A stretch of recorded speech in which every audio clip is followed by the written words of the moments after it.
Bonjour fidèles téléspectateurs de Congo Progrès International, CPI en sigle, c'est bien moi votre envoyé spécial Titi Jolie.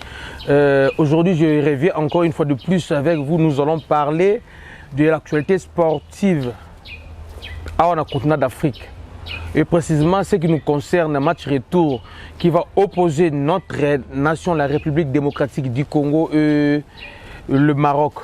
Là où Nkondo Mobutu toko atikala natana parce que Mobutu rozonga na ye match aller les gars qui awa to bundi na bango eleki ndenge les gars qui match retour nde to beta soko solo ya match retour to beta qui vendredi samedi à 13h le président déjà l'aéroport Anji les vol et Kendaki lobby déjà bazalaki na Maroc le lundi nde to lo tout ça d'entraînement na bango séance d'entraînement ba tout ça là équipe union surtout et komaki l'entraîneur Yabiso, l'entraîneur expérimenté, le coach Hector Cooper, vraiment, merci coach, merci ma coach. Attends, ma beza nango, bandeko nanga ba congolais, coach Abouye, vraiment merci, merci vraiment coach, merci.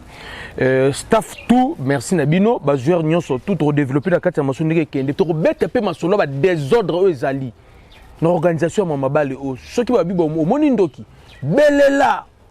Avant mon équipe, na moment toujours belle la bandoki, toujours belle là. Mais tu mets tel solo équipe comme qui bien. Ambassade Nabiso vraiment merci, ambassadeur Nabiso kuna yambaki bango bien. Staff tout ba Congo tout baza côté kuna. Ba yambi équipe bien, miroir de bandal vraiment la personne botte miroir de bandal ma solo qui toko na sepeli maître Sugar, maître Kowe qui toko bino tout baza kuna, maître du Congo. Et puis ceux qui mbote ba étudiants congolais tout bazan au Maroc, au bazan en Tunisie, nous bazan en Algérie, au déjà bazan en Katia Maroc, qui vraiment merci na bapel na bino. Na moment oyo na Katia Casablanca eza ko yinda na ndenga mukete. Eza ko yinda bande ko ngai, donner na zabe téléphone zo sonner téléphone zo sonner res mettre iPhone parce que ezaki ba problème surtout zo ba chinois na kina metu me panzani ngai, mutu to lingai ba. Eza ndenge nini? Équipe comme bien, bayambi bango bien jusque là. To solo lui même na manager équipe nationale na to solo na yabi jusque là baza reçu na fédération marocaine na la police ya Maroc ba sécuriser équipe donc ndenge ka biso to yambaki bango fédération zelaki na aéroport la police ezalaki pe sur place wana tout ça ba bisa bien à part nde ba louer ba transco bango moko également même avec nous donc fédération na bango bazalaki na aéroport na bango bazalaki biso tonto yaki délégation la police na bango pe yaki wana jupe biso même biso moko to préféré RDC to préféré to kende ko vanda un peu na moi je dirais 45 km ville ya Rabat donc honnêtement Maluku vous voyez Maluku ya Rabat et honnêtement Maluku ya Rabat biso na Kinshasa au le bâtiment de fleuve Congo da Béatrice Hotel balongo de Béatrice Hotel bâtiment tout ba Maluku pourquoi bâtiment bango kuna bâtiment bango musika ya ville pourquoi. Nous tous nous savons très bien ce qui se passe dans des pays malgré lorsqu'il y a des clubs, surtout des clubs de l'Afrique noire et des pays de l'Afrique noire qui ont évolué dans la match, la compétition africaine, ils ont des interclubs, ils ont un niveau à CAF A, équipe A. Nos frères marocains, Bandibou, ils ont toujours l'habitude de faire l'équipe nationale, na vis-à-vis, na victoire, na vis-à-vis de la victoire. Tout dans la crèche, il y a propre chico, non tellement bon. Donc, quelle est ta passe nocturne dure à tout moment. Donc, moi-même j'ai vécu ça avec Club Agenda. Tu es en Maroc, tu es en Fès. Tu es en hôtel, tu es en face de concert. Concert, tu es en Bango, tu es pas en le concert en Piaka, il y a un Piaka, mais tu es en concert et bêta. Boutou Mobimba, tu l'as laté. Parce que si tu as quelqu'un qui est dans le Congolais, puis dans le Mboka Lengi, tu as compté ce qu'on concert, nous, les supporters, les journalistes, les joueurs, tu as compté concert, tu as bien le concert na bango. Et tu as bango kiol.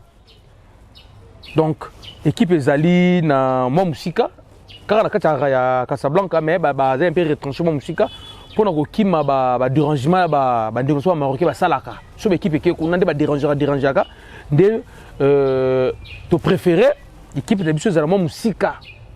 Moi 45 km il y a centre-ville na bango, mais là on musika na stade té. Là musika na stade té comme hôtel on za Mazanga. Mazanga moi likolo côté kuna, équipe za kuna ba centre entraînement lelo makamisa na kitoko. kitoko équipe ezo évoluer kitoko makambo eza bien kaka na cadre kaka ya kolinga mboka ya lisu likolo ya lisu to infiltrer ki ba réseaux sociaux oyo eza ba groupe to ba page ya sport ya ba marocain to kutu ba mama na ba débat na kati kuna mama na débat kuna pression sur pression entre bango na bango monana pression sur pression la majorité ba marocain baza contre entraîneur na bango balobi ton ba sera tirage et que bon va tomber sur RDC entraîneur bango tenera ba propos mo c'est comme si c'est une équipe facile donc bon victoire aller-retour donc baké mondial c'est ba propos bon ba entraîneur bango lobaki et selon ba propos oh ba tumso fédération pe ba lobaki et maintenant tu es au betina bango ba moni to beteli ba zongi ça crée des problèmes entre bango na bango précieux bandi moko zawana Mohamed, comme Mohamed, c'est un Marocain, ma en Belgique. À lobby, l'équipe nationale de la RDC, c'est l'équipe fantôme. C'est la seule équipe au monde où est insaisissable sur terrain. Sur le plan statistique, beaucoup au monde, mais sur le terrain, RDC, c'est une équipe fantôme.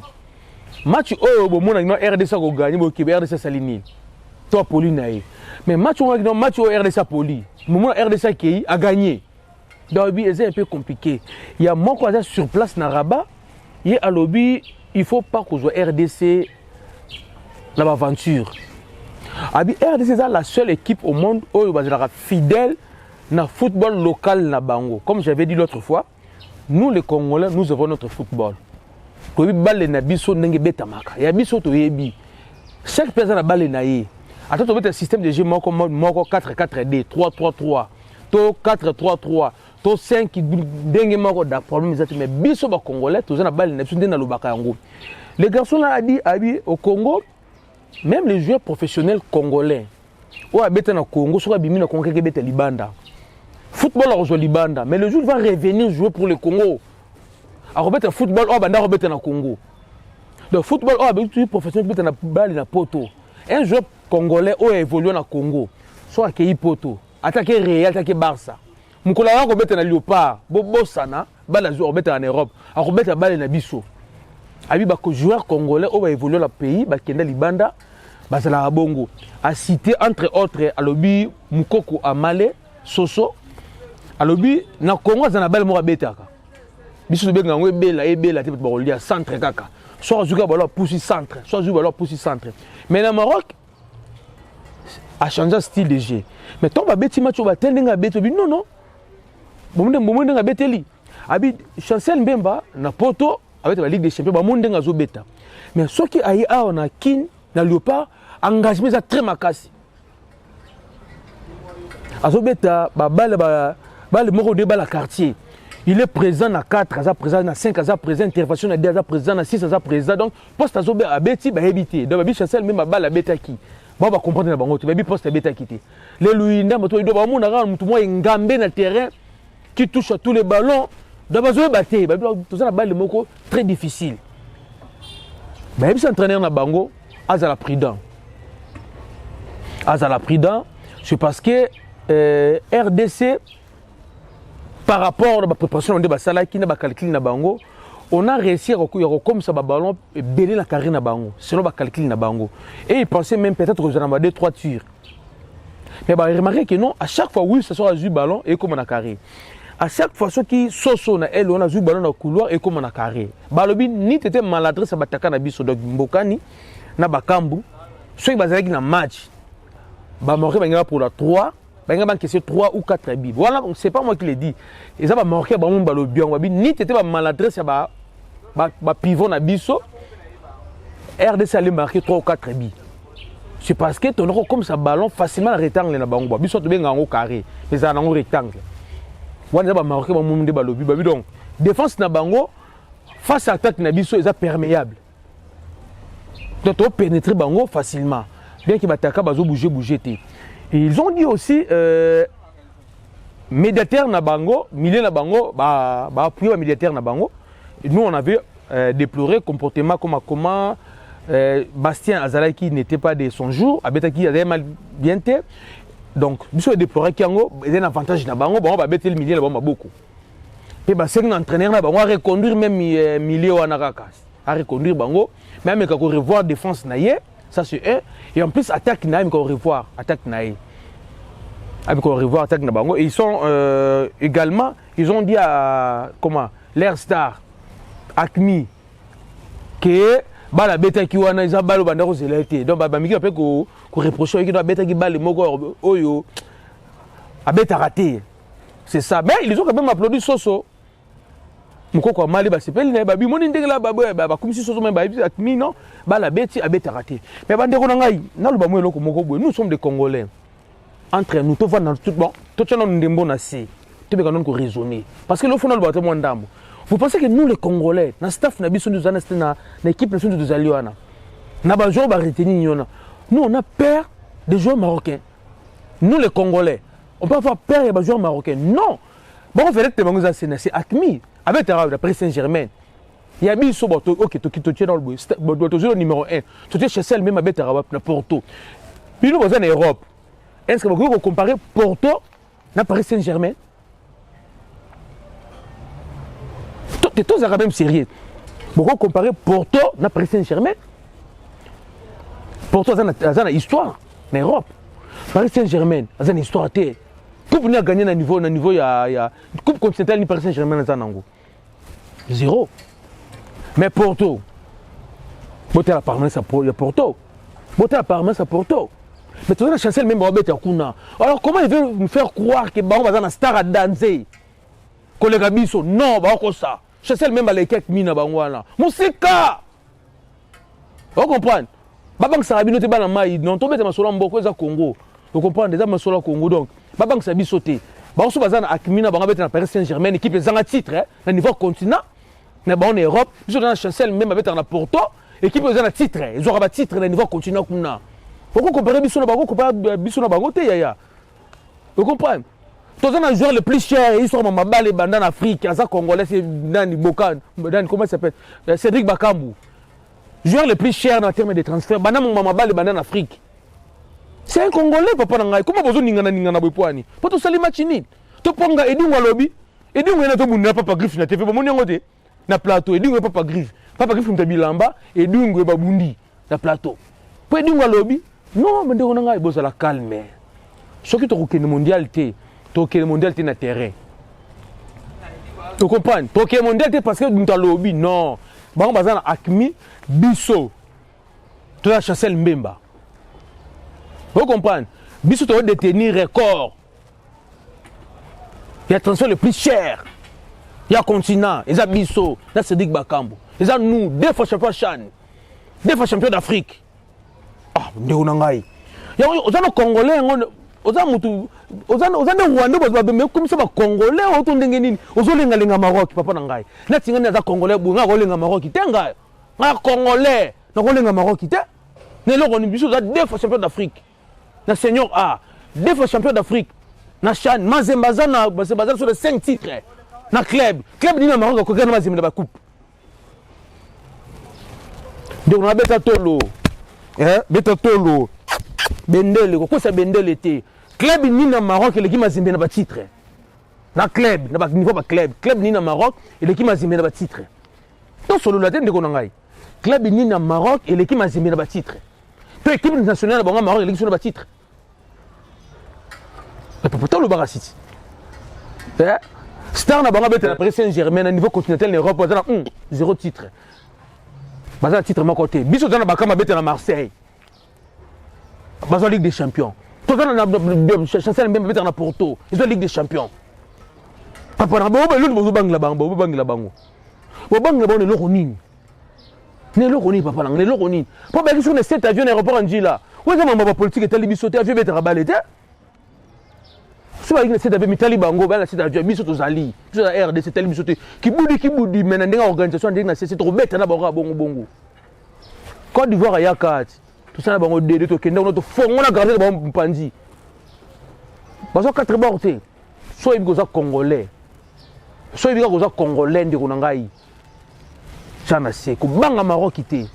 Explique nous Mickey. Star na bango beta na Paris Saint-Germain, na niveau Europe, Paris Saint-Germain 0 coupe. Na niveau continental. Biso déjà na Chancel même na Porto. Botela ba titre bazwa. Toza na Cédric Bakambu na Marseille. Bazwa Ligue des Champions. Transfert le plus cher histoire à balle en Afrique. Bana ma balle en Afrique, ba vieux Weya tout ba Georges Weya bazali, ba Rabat Madjer, ba na bango tout. C'est Cédric Bakambu.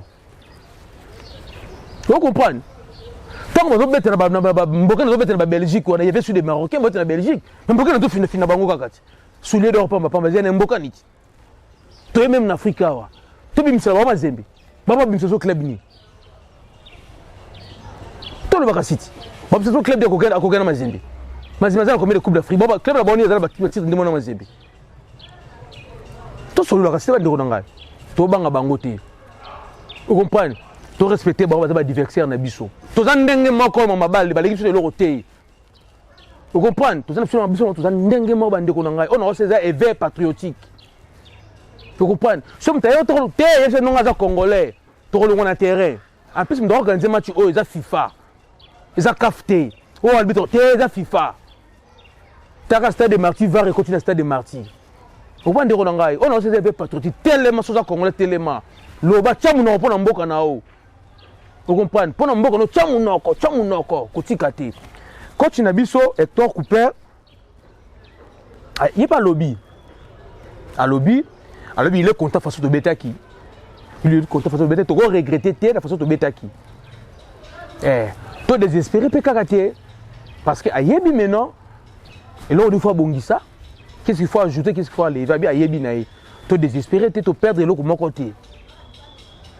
Tout ça normal. Vous comprenez? Coach à lobby ango. Bah joueur un peu bah lobby Gaël Kakuta à lobby bah te belé. Net be dingwe, bah papa Kopo, bah congolais mususu na oh bah congolais bah détend. Oh bah nous on a pour ça to souka place to souki. Mususu net bah biso bah congolais. Oh à part RDC to rambo comme mususu té. Vous comprenez? À te placer 10 milliards de dollars dans le Congo. Donc en France, na Belgique, na Tamboli, na Juba doki ba stati ba ni papa mais na congolais. Attends Juba passeport na congolais kaka. Ba ba biso ba oyo ba yozo talangai partout zali.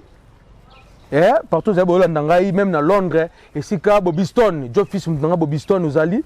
Donc tout ça ba congolais. Tout ça des équipes qui de Liboso. C'est celle même ba lobby ba supporters. D'ailleurs, de toutes les façons, le Congo joue mieux Libanda.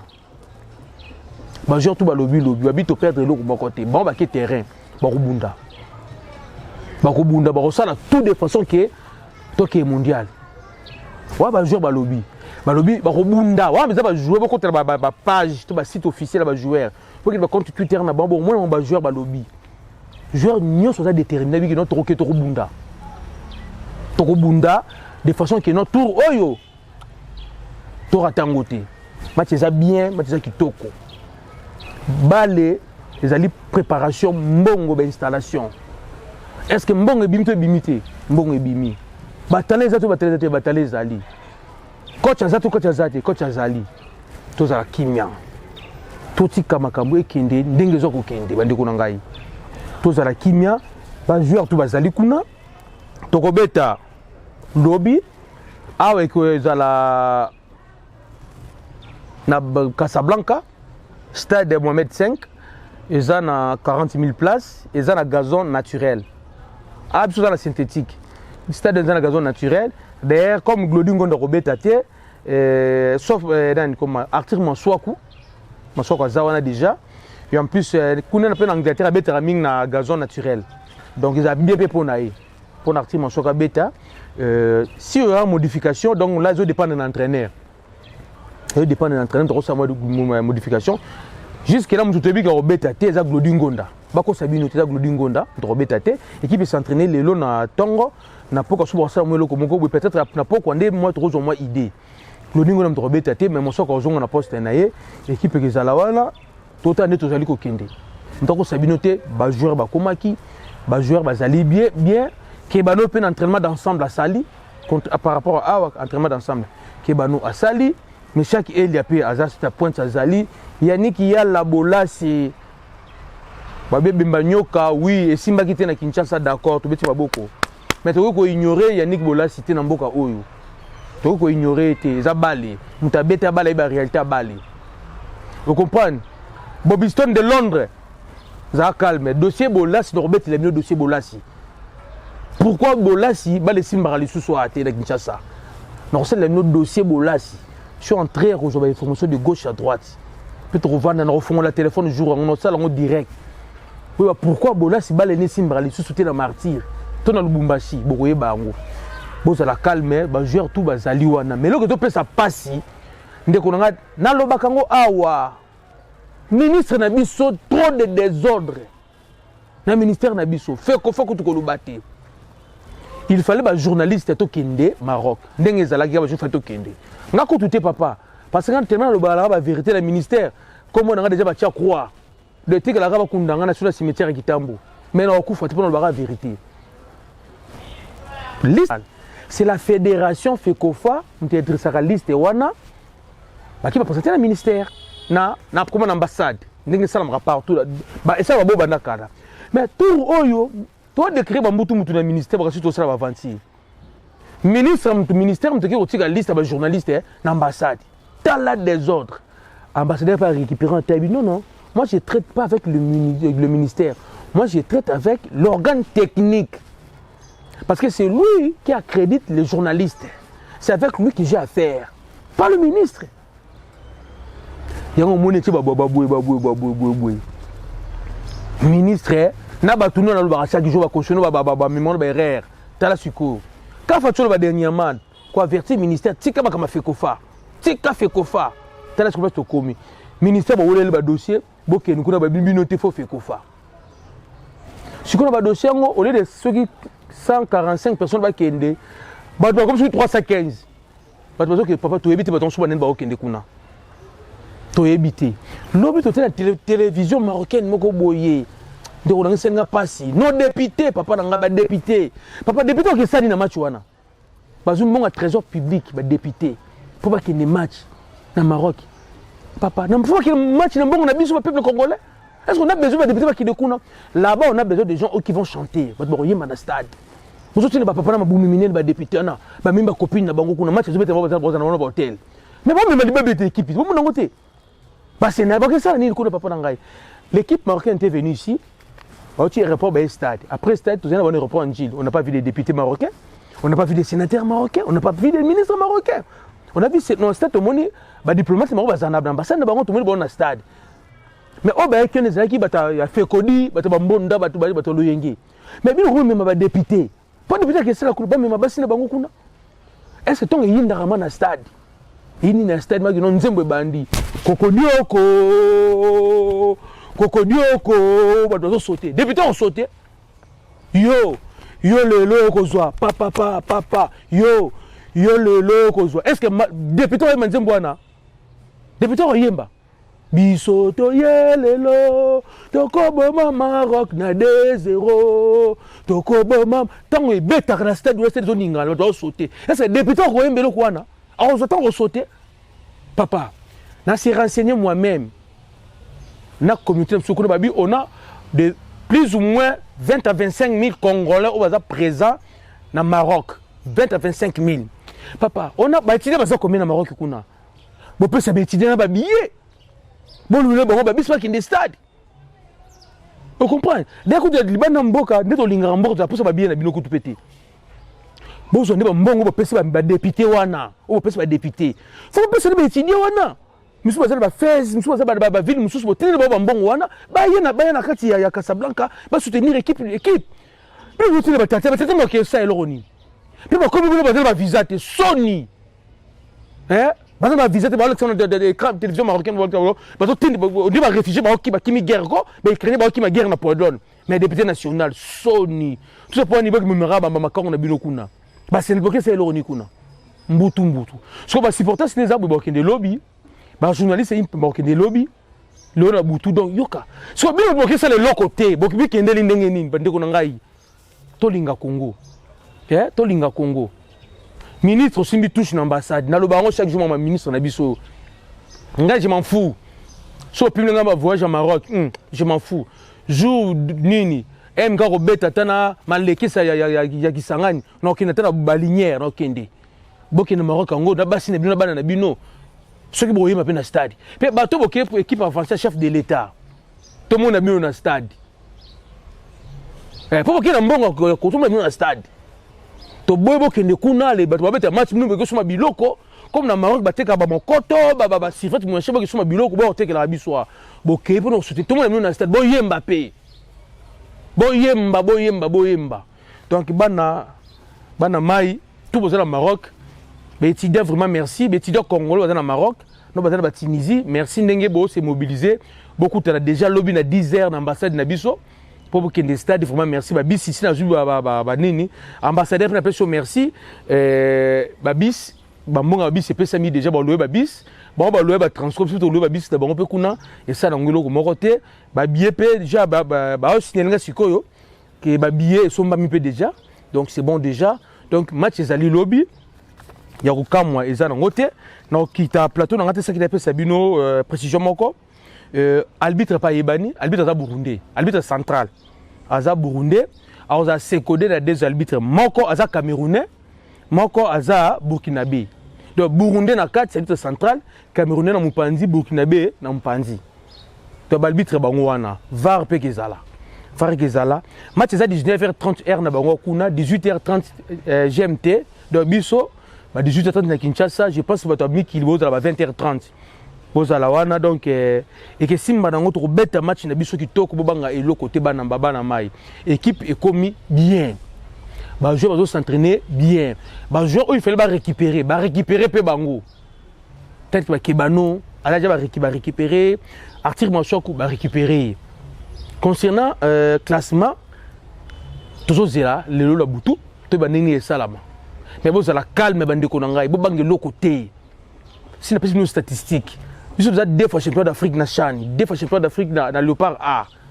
Bango bazana combien? Boke tout na bango. Vedette na bango beta na Paris Saint-Germain, bazana 0 coupe titre à niveau continental en Europe. Biso to la chasser même beta na Porto Ligue des Champions. To na Bakambu. Abeta na Marseille Ligue des Champions, to l'équipe bango. Transfert le plus cher histoire de ma balle c'est Cédric Bakambu en Afrique. C'est un Congolais. Donc, kobanga le côté. Torbo manana bango ya soza Congolais beta tolo. Beta tolo ya beta tolo. Vous comprenez? Ce qui doit bloquer la mondialité. Merci, mais tu as terrain. Merci, histoire à suivre. Tout le lobby.